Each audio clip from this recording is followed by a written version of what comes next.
Saudara Joko Widodo ini.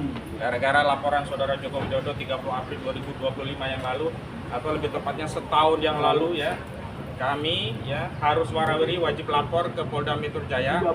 Padahal hari ini di tanggal 25. Jadi yang laporan yang ke-25 ya. Itu semua gara-gara laporan Joko Widodo yang tidak pernah bertanggung jawab untuk membuktikan ijazahnya. Bahkan ijazahnya pun tidak pernah ditunjukkan di forum apapun termasuk di pengadilan.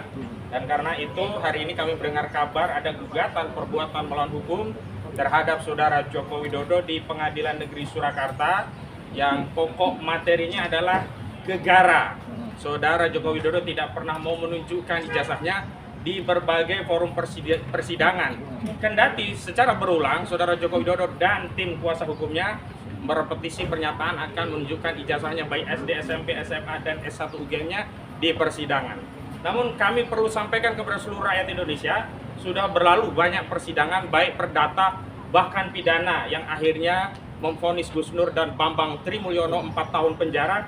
Itu tidak pernah kunjung ditunjukkan ijazah Saudara Joko Widodo. Jangankan S1 UGM-nya, SD-nya pun tidak ditunjukkan. Jaksa hanya bermodal kopi-kopi dari ijazah, dan dengan dasar kopian ijazah itulah dua orang anak bangsa telah terenggut kemerdekaannya menjadi korban kezaliman ijazah Saudara Joko Widodo, divonis 6 tahun walaupun akhirnya banding menjadi 4 tahun. Dan alhamdulillah keduanya sudah kembali bebas. Dan Gus Nur tidak berkurang apapun, dia tetap jadi pendakwah, tidak kemudian diisolasi oleh masyarakat gara-gara dia yang mengkritik ijazah Saudara Joko Widodo. Bahkan hari ini yang justru terisolasi adalah Saudara Joko Widodo. Karena dalam setiap kesempatan publik Saudara Joko Widodo bertanya kepada masyarakat atau bertemu, di dalam benak Jokowi pasti sudah merasa didakwa oleh rakyat, mana ijazahmu, mana ijazahmu, mana ijazahmu. Karena itu kami tim advokasi anti kriminalisasi advokasi di tim Roy Suryo CS ini, selain mengkonfirmasi bahwa kami telah melakukan wajib lapor sesuai dengan apa yang diatur dalam undang-undang, hari ini kami ingin merespon gugatan tersebut dengan beberapa hal. Yang pertama, kami mengapresiasi setiap elemen gerakan anak bangsa yang peduli terhadap masalah ini, karena persoalan ijazah ini tak ansih soal selembar dokumen, tapi berkaitan dengan legasi bersejarah, yakni apakah kita akan mewariskan bangsa ini dengan nokta hitam ijazah palsu tanpa kita selesaikan di era kita, di generasi kita.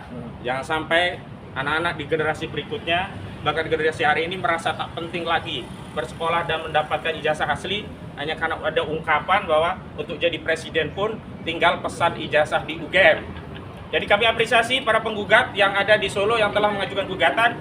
Ini sekaligus mengkonfirmasi bahwa urusan ijazah ini bukan hanya urusan Roy Suryo CS, tapi urusan segenap anak bangsa yang peduli, yang hari ini karena kita mengakui bahwa negara kita negara hukum, forum yang paling tepat untuk dalam tanda petik memaksa Saudara Joko Widodo menunjukkan ijazahnya adalah melalui forum pengadilan. Kedua, kami menyadari bahwa apa yang menjadi motif agak berbeda karena para penggugat mengakui ijazah Jokowi asli. Mirip-mirip seperti Yusuf Kala yang sama-sama mengakui ijazah Saudara Jokowi asli, tetapi sekali lagi karena persoalannya adalah ini sudah menjadi atensi publik, maka tidak keliru Pak JK juga penggugat ini meminta kepada Saudara Joko Widodo untuk menunjukkan ijazahnya.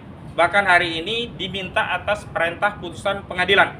Karena dalam satu petitum yang kami ketahui bahwa petitum yang diajukan adalah untuk menyatakan Saudara Joko Widodo telah melakukan perbuatan melawan hukum karena tidak pernah menunjukkan ijazahnya SD, SMP, SMA, dan UGM-nya di forum apapun.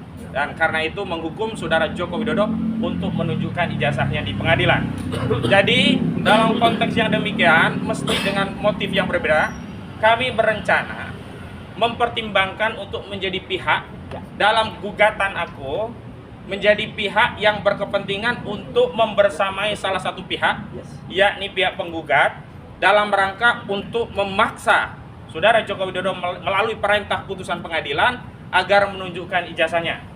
Sebagaimana kita ketahui dalam prosedur hukum acara perdata di persidangan bahwa masuk dalam pihak dalam berperkara itu bisa dalam 3 hal. Bisa tusen cons, fugging, atau free swaring. Tusen cons maksudnya adalah masuk sebagai pihak mandiri, punya kepentingan sendiri, masuk dalam gugatan, tidak memihak salah satu pihak baik penggugat maupun tergugat. Fugging adalah masuk intervensi, masuk membersamai salah satu pihak, apakah tergugat ataupun penggugat, dan dalam hal ini kami berencana masuk membersamai posisi penggugat meski dengan motif yang berbeda, tujuan sama agar kami bisa mengakses ijazah tersebut, bukan hanya diperlihatkan di gelar perkara khusus. Kenapa demikian? Karena saudara-saudara setanah air, jadi Pak Roy Suryo ini sudah dipersoalkan, divonis menjadi tersangka oleh penyidik, padahal belum ada satupun putusan pengadilan. Jangankan berkekuatan hukum tetap, satu saja putusan pengadilan di tingkat pengadilan negeri yang menyatakan ijazah saudara Joko Widodo asli itu belum pernah ada. Lalu bagaimana mungkin ada anak bangsa yang mengkritik soal ijazah lalu dikatakan sebagai fitnah dan pencemaran, lalu ditetapkan tersangka dan disibukkan dengan wajib lapor padahal belum ada putusan pengadilan. Kepentingan kami penting, kenapa? Karena kalau dalam forum tersebut mampu dipaksa saudara Joko Widodo menunjukkan ijazahnya, dan bahkan kami bisa mengakses melalui Pak Roy dan tim-tim lainnya, dan dibuktikan dalam forum tersebut bahwa ijazah tersebut memang palsu, dan ditetapkan oleh pengadilan setelah menimbang berbagai bukti yang ada, ditetapkan bahwa ijazah saudara Joko Widodo palsu, maka demi hukum kasus yang di Polda Metro Jaya ini harus dihentikan karena tidak relevan orang ya disebut fitnah dan pencemaran padahal terbukti ijazahnya palsu. Dan yang paling penting adalah dalam forum tersebut kami bisa melakukan apa yang disebut dengan pemeriksaan berkas atau inzage. Dalam proses pemeriksaan berkas tersebut kami bisa mengakses langsung berkas ijazah saudara Joko Widodo yang hari ini konon disita oleh Polda Metro Jaya sebagiannya, dan sebagiannya masih pada genggaman saudara Joko Widodo, yakni SD SMP, karena yang dulu ditunjukkan di 15 Desember 2025 yang lalu dalam proses gelar perkara khusus itu hanya SMA dan S1, itu pun yang diperlihatkan kepada kami hanya S1-nya. Jadi jangan punya asumsi kalau diperlihatkan nanti ijazahnya berarti terbukti asli, tidak, itu hal yang lain. Jadi yang diperlihatkan itu belum tentu asli, dan kalaupun diperlihatkan itu setidaknya membuktikan saudara Joko Widodo punya sikap negarawan, gentleman. Jadi sebagaimana yang diharapkan oleh Pak JK, saudara Joko Widodo tunjukkan ijazahnya. Dan hari ini kawan-kawan perlu ketahui pembelahan anak bangsa sampai terakhir. Ada pelaporan 3 kader PSI, ada Grace Natali, ada kemudian Ade Armando, ada kemudian Abu Janda. Mohon maaf, yang Abu Janda bukan kader ya, 2 saja yang berujung dengan mundurnya. Ya, salah satu atau keduanya yang mundur itu dari PSI. Salah satu ya, mungkin Grace akan menyusul ya. Itu kan tidak lepas dari apa ya, geger ya, gara-gara ijazah Joko Widodo. Kenapa demikian? Kronologisnya, sebelumnya mereka ini mengedit ceramah Pak JK di UGM yang kemudian dipersepsikan lain, di framing lain, sehingga konteks daripada pendidikan tentang kebangsaan, tentang perdamaian, tentang kerukunan yang disampaikan Pak JK dipersepsikan seolah-olah itu justru pecah belah antar elemen anak bangsa, antar elemen umat beragama, dan kemudian ketiganya dilaporkan oleh 40 ormas Islam. Apa penyebabnya Pak JK dilaporkan sebelumnya? Karena Pak JK melaporkan Rismon Sianipar karena ada video editing AI yang mengatasnamakan Rismon menyatakan Pak JK membiayai perjuangan ijazah ini 5 miliar rupiah. Dan setelah itu Pak JK memang tegas menyatakan kepada saudara Joko Widodo dengan motif yang sama seperti penggugat di Solo, ya, tahu ijazah itu asli, tolong tunjukkan saja. Dan setelah itu alih-alih saudara Joko Widodo menunjukkan ijazahnya, lagi-lagi saudara Joko Widodo berpegangan pada template atau sesuatu yang direpetisi secara berulang dan sangat menjemukan baik oleh saudara Joko Widodo maupun kuasa hukumnya, yakni siapa yang menuduh, mendalilkan harus membuktikan.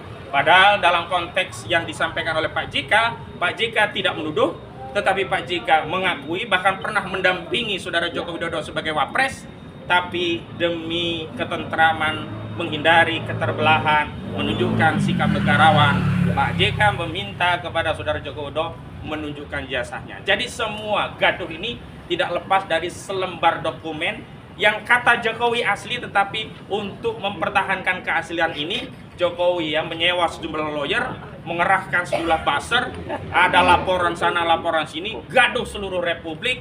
Itu tidak lepas dari ijazah saudara Joko Widodo. Itu pengantar dari kami. Selanjutnya ada beberapa hal, baik pendalaman materi atau hal yang berkaitan dengan kasus ini akan disampaikan oleh Pak Roy Suryo juga rekan-rekan sejawat advokat kami.